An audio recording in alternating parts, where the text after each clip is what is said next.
Hello, boys and girls. I am so excited to be reading with you for Read Across America.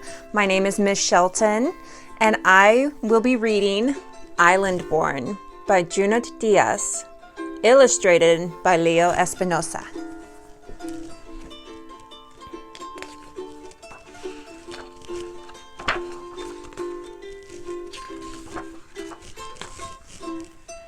Every kid in Lola's school was from somewhere else. Hers was the school of faraway places. May was from a city so big that it was like its own country. India and Camilla were from a stony village at the tippy top of the world. Mateo had lived in a desert so hot even the cactus fainted. Nu was born in a jungle famous for its tigers and its poets. And Lola was from the island. So when her teacher, Miss Obi, told the class, "Please draw a picture of the country you are originally from, your first country, and bring it in tomorrow," everyone got super excited. "I'm going to put in pyramids," said Dahlia. "And I'll draw a canal this long," Franklin said. "There's gonna be a mongoose in mine," Nelson yelled. Nelson always yelled. Everyone was talking about their drawings. Everyone but Lola. Lola, you see, loved to draw, but she had left the island when she was just a baby, so she didn't remember any of it. Lola raised her hand. She hated raising her hand almost as much as she hated Nelson's yelling. "Miss, what if you don't remember where you are from? What if you left before you could start remembering?" "No problema," Miss Obi said. "Are there people around you who do remember?" "Like my whole neighborhood," Lola said, "and they're always talking about the island." "Well then," Miss Obi started, "maybe," but Lola finished her sentence.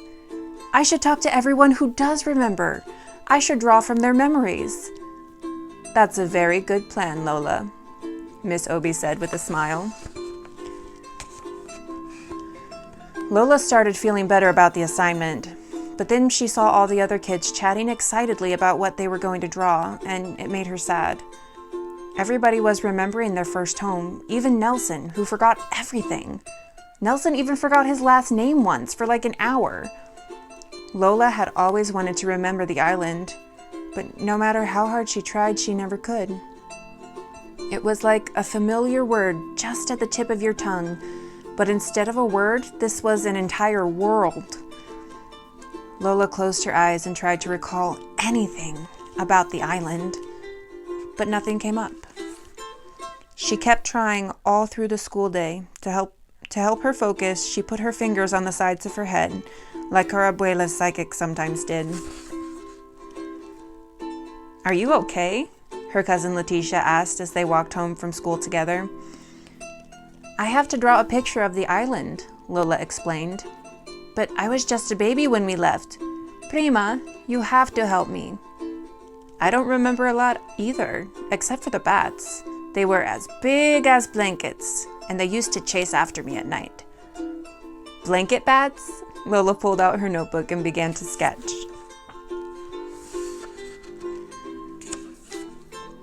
Leticia stopped Mrs. Bernard, who always sold them crispy empanadas after school. "Mrs. Bernard, what do you remember most about the island?" "Why, the music, of course. The whole country is like the inside of a gira, like the inside of a drum." "You mean like our neighborhood?" Lola said. The neighborhood had so much music it was like a radio with the dial broken off. "On the island, there's even more music. There's more music than air, and everyone is always dancing. Even in their sleep, people dance." "Sleep dancing," Lola sketched. Leticia led Lola into the barber shop that her brother Jonathan owned. "Lola has to do an assignment about the island. She needs to know what you remember most about it." "Huepa," said Jonathan, laughing. "The agua de coco. How wonderful it tastes when you drink it right from the coconut." Mr. Rodriguez sat up in the chair. "And the mangoes that were the size of your head and so sweet." "They make you want to cry," Lola said. She loved mangoes. "That's it, exactly." How much color there is, said the woman waiting with her son. Colorful cars, colorful houses, flowers everywhere. Even the people are like a rainbow, every shade ever made. Like us in here, Lola said. Even more color, the woman said. Agua, mango heads, rainbow people. Lola was trying to keep up. The island sounds so beautiful. Why did we even leave? Well, it isn't all beautiful, the woman's son said. The heat is on you like 5 bullies, the oldest barber muttered, and other things. Like what? Lola wanted to ask, but the oldest barber had already turned away. In the lobby of their building, the cousins ran into Mr. Muir, the superintendent. Letitia called out, "Hey, Mr. Muir, can you tell us what you most remember about the island?" "Nobody cares about that old stuff," Mr. Muir grumbled. "Just be glad that you live here." "Don't listen to him," Letitia said. "Keep going and call me later if you need any help, okay?" "I will," Lola said. When Lola got into the elevator, she put her fingers on her temples and closed her eyes. "Island," she called, like it was a cat. "Island!" But like a cat, the island did not come. At home, Lola found her Abuela at the kitchen table trying to finish a puzzle. Abuela loved puzzles. "Abuela, I'm supposed to draw a picture of the island for school, but I don't remember it. Why don't I remember it?" "Hija, you were just a baby when you left." "But the other kids remember. Just because you don't remember a place doesn't mean it's not in you." "Will you tell me what you remember most?" Lola asked. "Of course. What I remember most is the beaches. Hija, our beaches are poetry. You know when you hear your favorite poem? That's how it is to be on our beaches. Fish jump from the waves into your lap, and at sunset sometimes the dolphins will come out of the water to bow goodnight. And up north, where I'm from, there are even whales in the surf." Beach poetry, dolphins, surfing, whales. Lola sketched as fast as she could. Lola's mother stuck her head in from the kitchen. "Hija, what I remember most is the hurricane that hit the island right after you were born. Like the biggest, baddest wolf of all, it huffed and puffed and blew thousands of houses into the sky." "Where were we?" Lola asked, her eyes wide. "We were hiding under the bed, is where we were," Abuela said. "That's right," her mother said. "And you know what?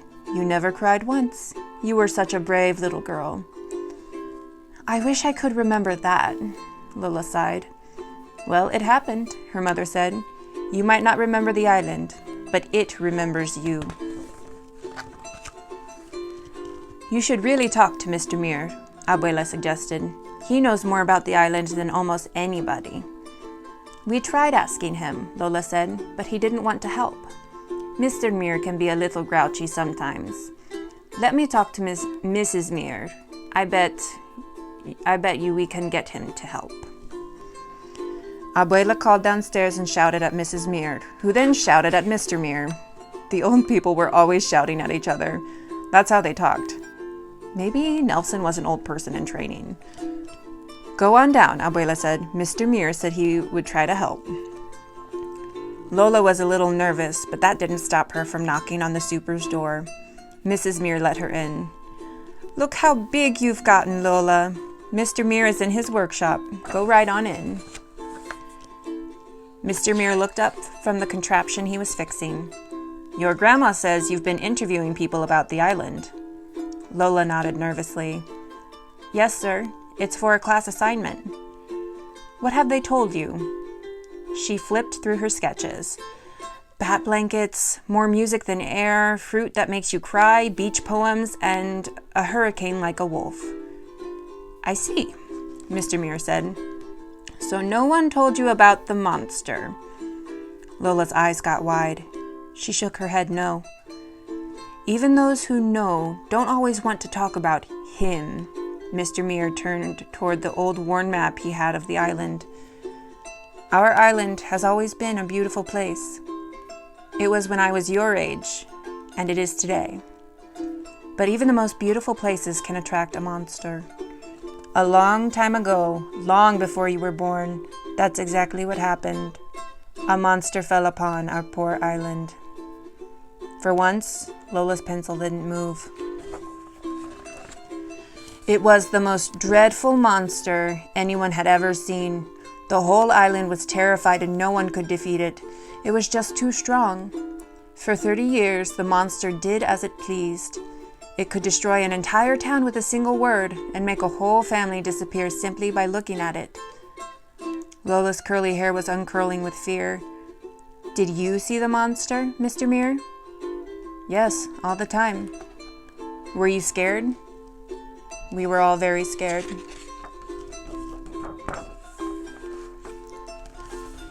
Lola's heart was pounding.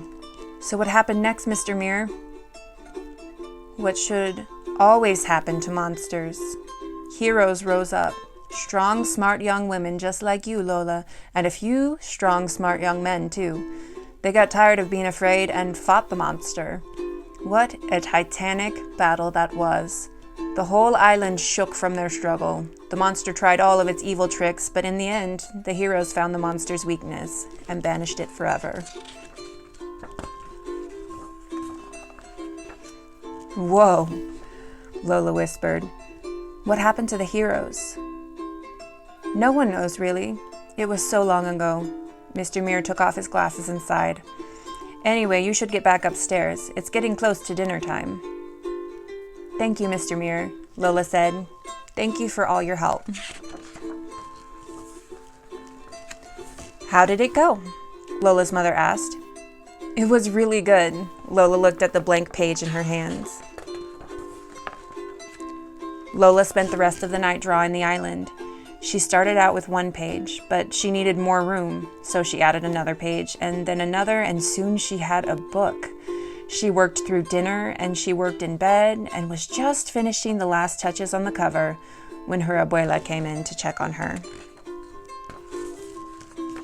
Abuela picked up a drawing of the final battle, and she got really still. Abuela, did you know about the monster? Of course, hija. Why do you think so many of us are here in the north? Lola put her arms around her Abuela.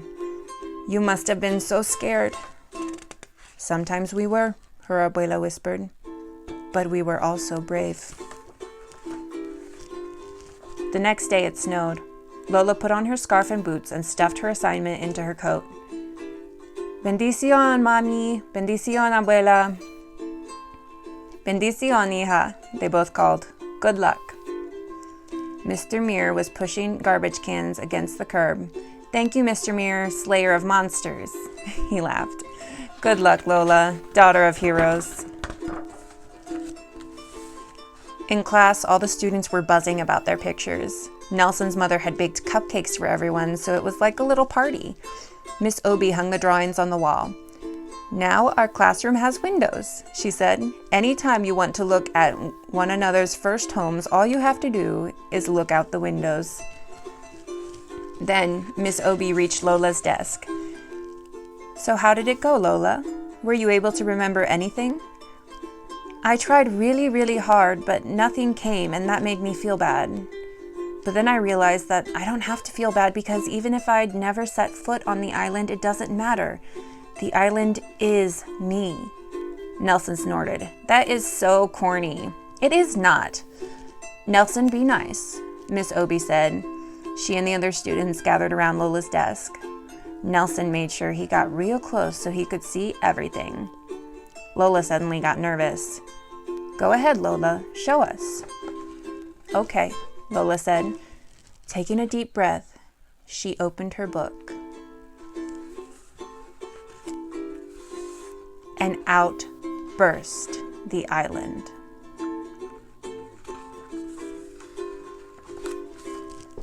Friends, I truly hope you enjoyed this book as much as I do.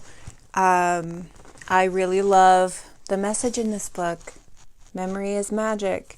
And even if you're not physically close to your heritage, It's still inside you. So I am Native Hawaiian. My family is from Hawaii, but I've never been there.